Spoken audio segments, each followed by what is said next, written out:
For today's cup of coffee, we have Kid who continues to have issues. It was interesting because we didn't have as many views on our previous video, which was about the bloodletting and the leeches, than I thought we would. How can people not be fascinated by leeches?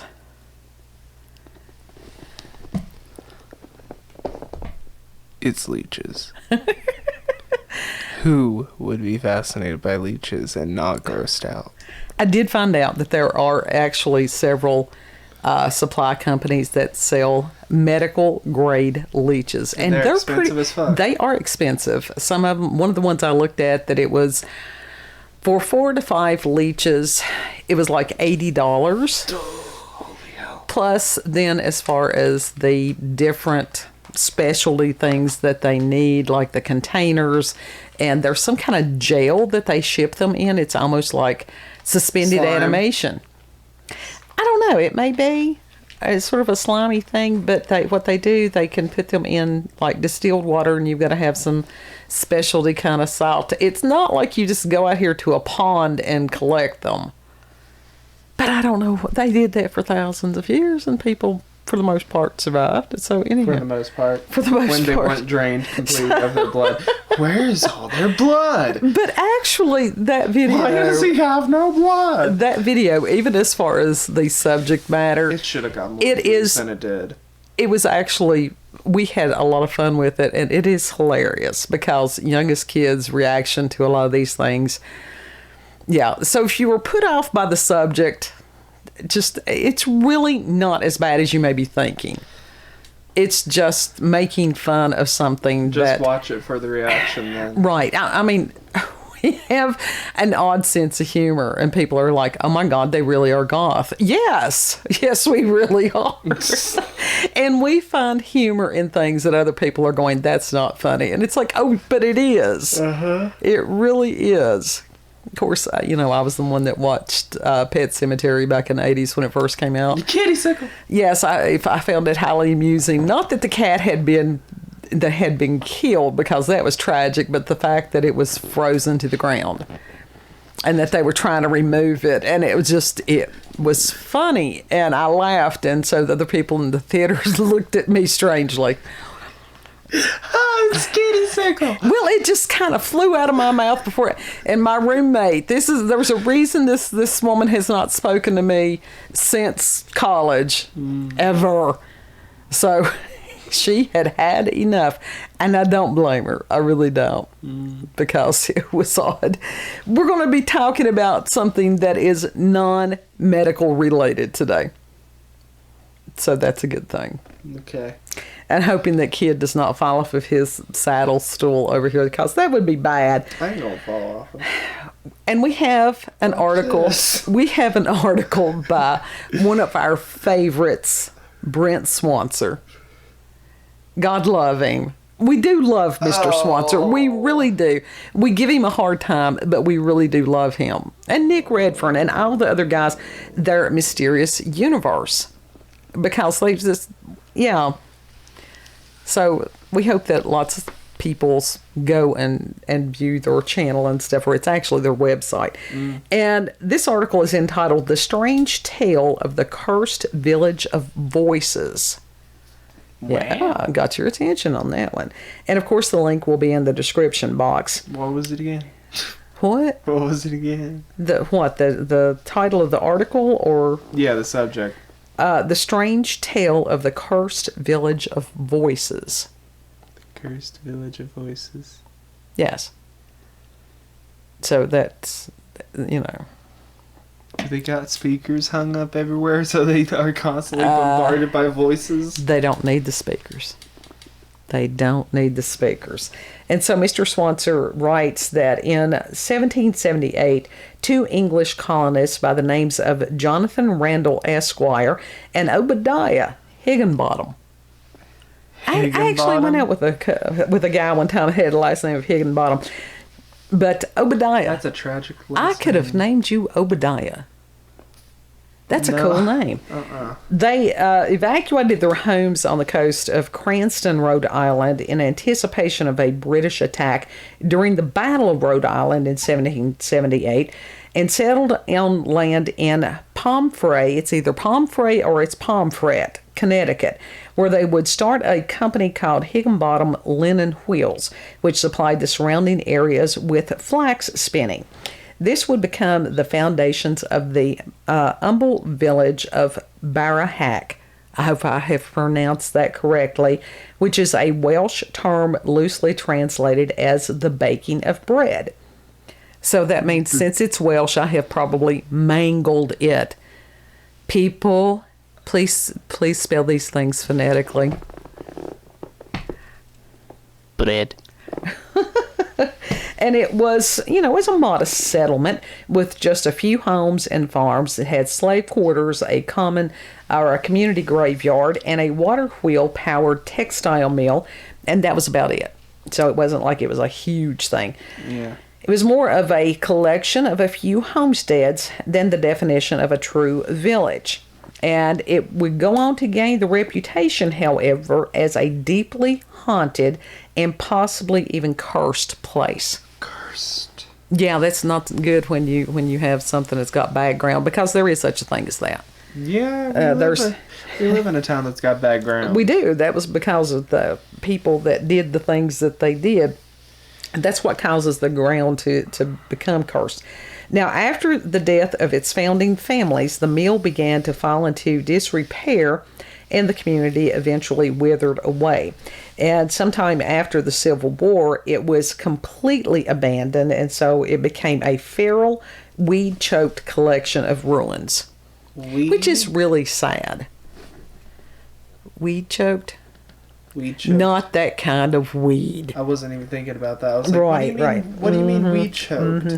It says, no, seriously, what do you mean like weed choke? Do you mean like it's overgrown? Yes. Or yes. Okay. That's just like, it's amazing how quickly that dwellings, whatever it is, once they're abandoned, that it's almost like the life goes out of them with the people that once lived in there, See, I never heard anyone calling it weed choked. Weed choked? Oh, yeah, Yeah. that's pretty. And Mr. Swancer, he is, his style of writing. So he tries to give a more full picture of what he's writing about. It says, however, the tales of supernatural occurrences were doing the rounds long before the town became a dead husk. And in the late 18th century, with whispered rumors among the slaves on the property that there were shadowed figures lurking in the area, as well as gremlin-like creatures. I don't know what a gremlin-like creature is. It's not owls. Gremlin. Like the movie Gremlins? It's gremlin-like. Yeah, not just it's gremlins, like the but gremlins. Around the size of small children. That's children. It's always the children. Yeah, but I mean, that's a pretty good sized whatever it is running around. Yeah, that actually is. And it says... Punt it. You could do that. And also a ghostly baby. And it says the baby. that the tales really picked up after the settlement was later abandoned. So there was this stuff already going on while there was still peoples there. Mm. And it says all manner of eerie stories began to pop up about the decaying remains of the place.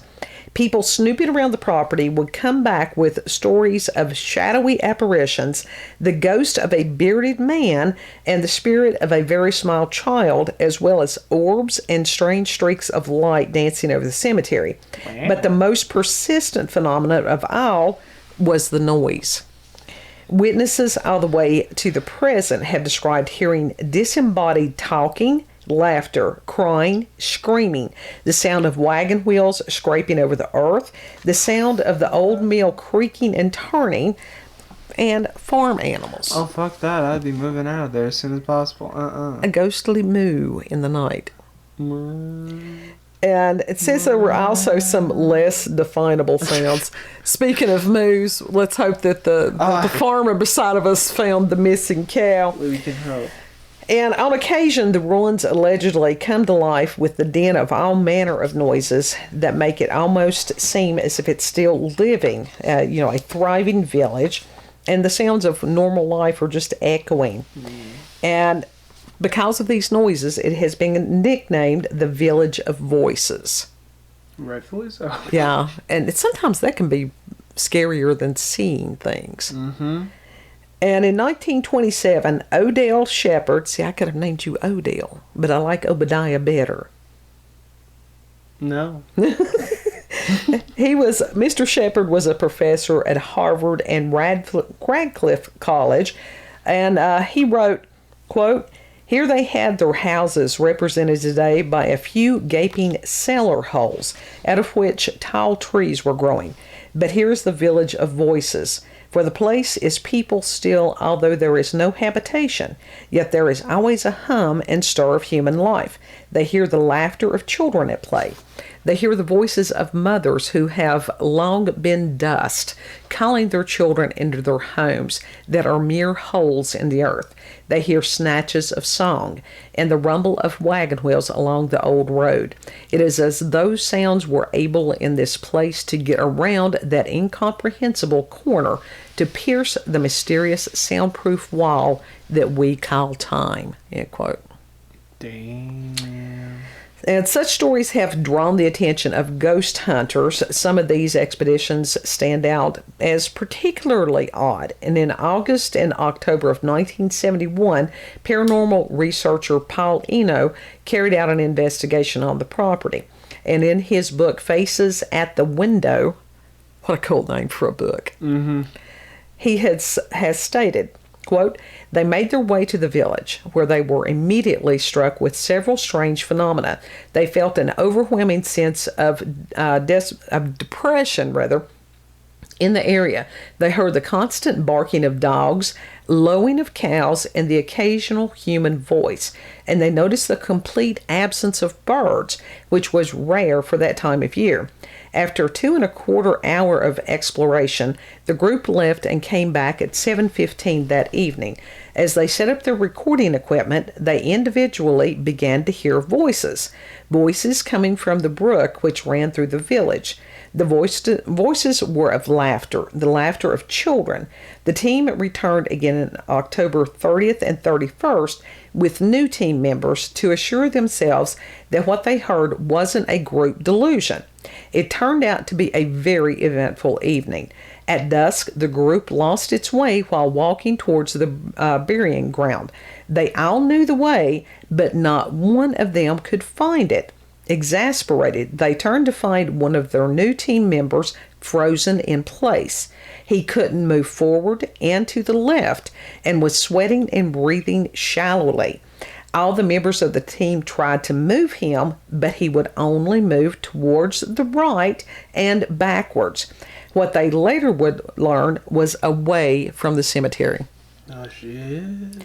Sounded like dude was, I don't know whether he was possessed or didn't want to be possessed. Yeah, probably. It says other paranormal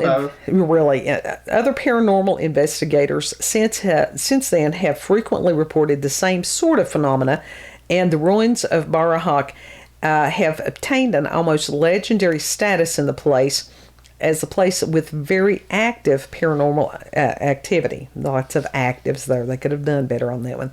Now, the ruins eventually became private property and were closed to the public and dotted with no trespassing signs, and that would keep out all the would-be ghost hunters and the curiosity seekers. Mm-hmm. And so that's really sad that they, and I don't know, maybe they would allow some people, special permission, some of the ghost hunting things. Yeah. It would be better if they did that with some of the smaller ones. They could have, They could have made money off of it. Sure they could have.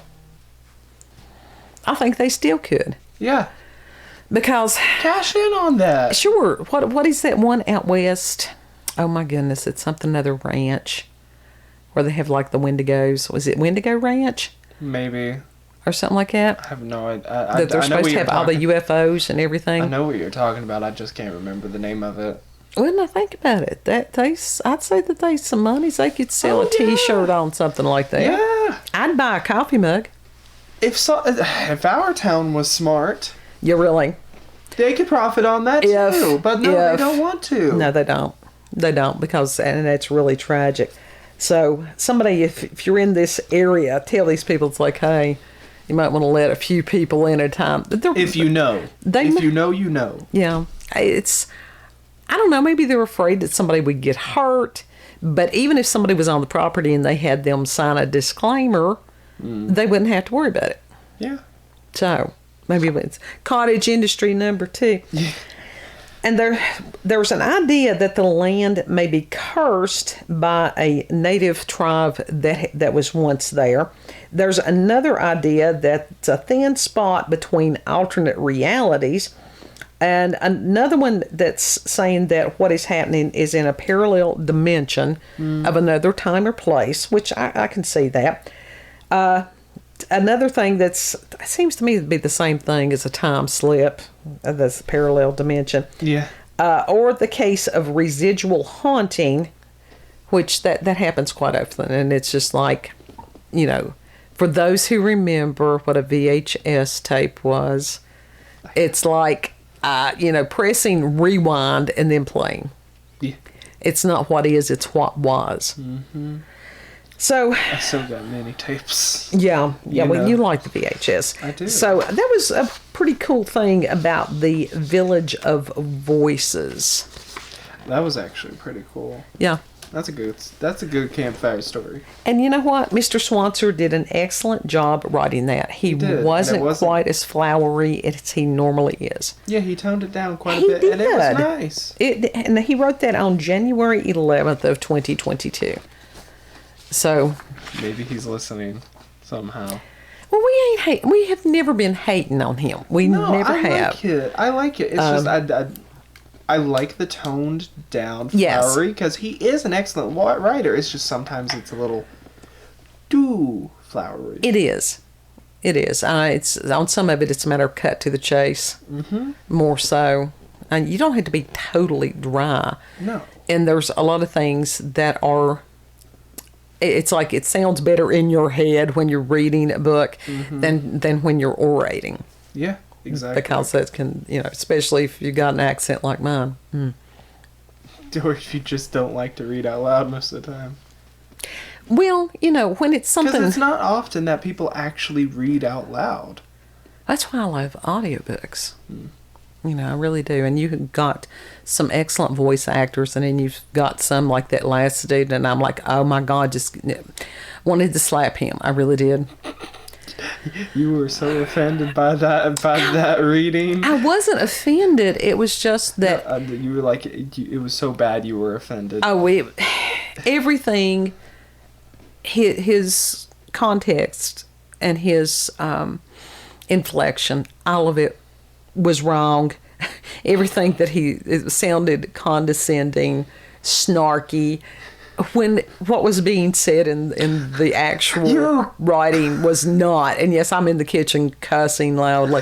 You condescending fuck! Well, there was no need. I mean, it just, and I'm like, he needed to read the stuff beforehand. I'm in my room and I'm just hearing you go like, oh!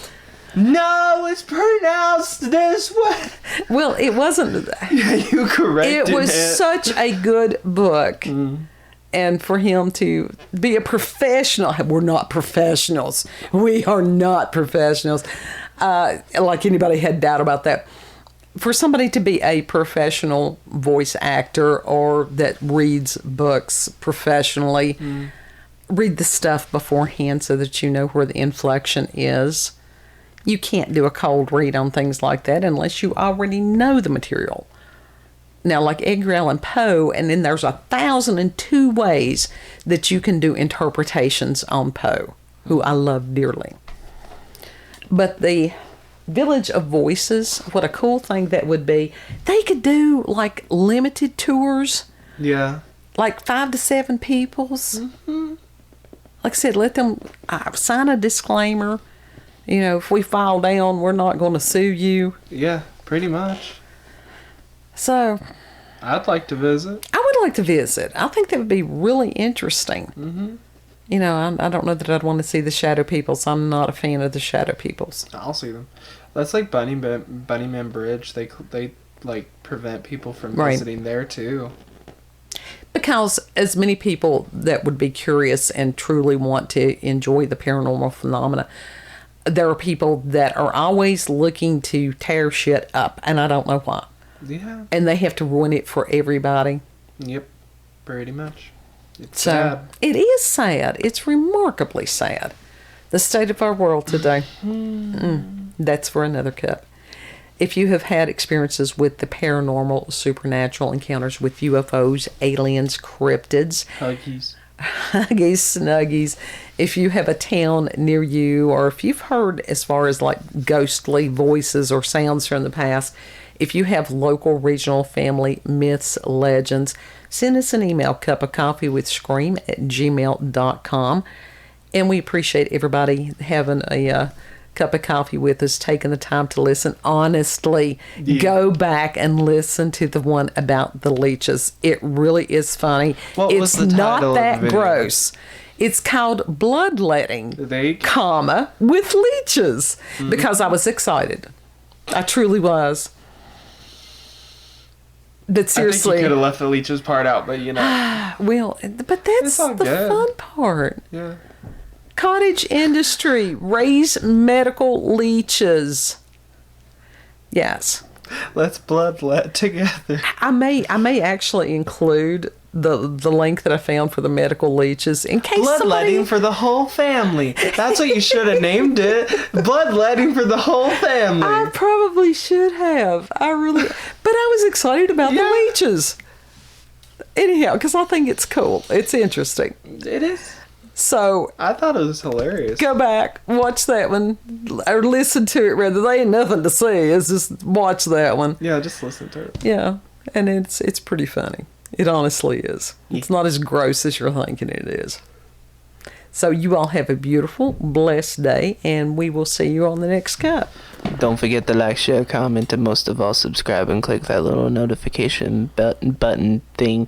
Damn it, I almost had it. little notification button for daily, notifications for our daily uploads. Yeah. Go watch the other video, please. Oh, please. Because that one was funny. Leeches. It was funny. I was cringing the whole time, but after watching it, it's funny. Okay, bye. Bye. Oh!